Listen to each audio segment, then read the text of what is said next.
Maraming mga tao sa ating panahon naniniwala sa Diyos at nananampalataya sa ating Panginoon Diyos. May nagsasabi na meron akong pananampalataya, ngunit malayo sa kanilang mga gawa. Sa video na ito pag-usapan natin, ano ang pananampalataya?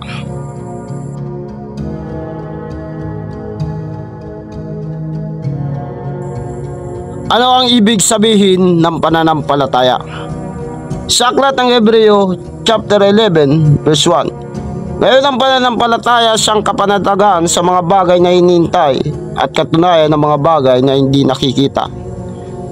Ngayon ang pananampalataya ay katiyakan sa mga bagay na ating inaasahan. Ito ang katunayan ng mga bagay na hindi nakikita. Ibig sabihin, naniniwala ka sa ating Panginoon Diyos na hindi mo nakikita at nagtitiwala ka sa ating Panginoon Diyos. Naniniwala ka sa Diyos na lumikha ng mga bagay dito sa mundong ito kahit hindi mo pa nakikita ang lumikha ng mga bagay dito sa mundong ito. Sa aklat ng Genesis chapter 1 verse 1 and 2, nang pasimula ay nilikha ng Diyos ang langit at ang lupa. Ang lupa ay walang anyo at walang laman. Ang kadiliman ay sumasa ibabaw ng kalaliman at ang Espiritu ng Diyos ay sumasa ibabaw ng tubig. Malinaw sa salita ng Diyos na siya ang lumikha ng mga bagay dito sa mundong ito. Malinaw sa salita ng Diyos, siya ang nagbigay ng buhay dito sa mundong ito. Ang ibig sabihin ng pananampalataya, naniniwala ka sa Panginoon Diyos at sumasampalataya ka na lahat ng mga bagay dito sa mundong ito, siya ang gumawa. Bakit kinakailangan natin manampalataya sa Diyos na lumikha? Sapagkat ayaw ng Diyos kapag tayo ay lumalapit sa Panginoon Diyos ay nawawala tayo ng pananalig sa Kanya. Maraming tao sa ating panahon na nagsasabi meron akong pananampalataya, meron akong paniniwala sa Diyos, ngunit hindi nakikita sa kanilang mga buhay. Sa aklat ng Hebreo chapter 11 verse 6, at kung walang pananampalataya, hindi maaaring maging kalugod-lugod sa Kanya, sapagkat ang lumalapit sa Diyos ay dapat sumampalatayang may Diyos. Siya ay tagapagbigay ganti sa mga sa Kanya ay nagsisihanap. Kaya kapag lumapit ka sa Panginoon Diyos, dapat naman nampalataya ka na kayang gawin ng Diyos ang mga bagay na iyong inilalapit sa Kanya. Kapag tayo nanampalataya sa Panginoon, nais ng Panginoon Diyos makita ito sa ating mga gawa, dahil ito ang hinahanap ng Diyos sa ating buhay.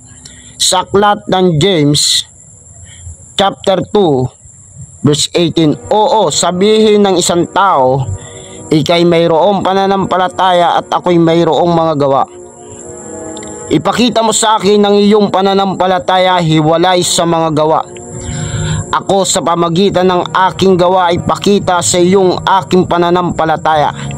Ikaw ay sumasampalataya na ang Diyos ay iisa, mabuti ang iyong ginagawa. Ang mga demonyo man ay nagsisampalataya at nanginginig pa. Tatapat ibig mo mamalaman, o taong walang kabuluhan, na ang pananampalataya na walang gawa ay baog. Malinaw sa salita ng Diyos na kapag tayo ay nanampalataya ay samahan natin ng gawa. Kaya kapatid, kapag nanampalataya ka sa Panginoon, samahan mo ito ng pagkilos sa iyong buhay. Ang pananampalataya sa Panginoon Diyos ang nagliligtas sa ating mga buhay. Bakit sinabi ng Diyos na ang ating pananampalataya sa Kanya ang magliligtas sa atin? Sapagkat mga kapatid, kapag sa sarili nating mga gawa o sa sarili nating mabubuting gawa, ito ay hindi po makapagligtas sa ating mga buhay. Bakit? Sapagkat dahil lamang sa dakilang biyaya ng Diyos tayo ay naligtas.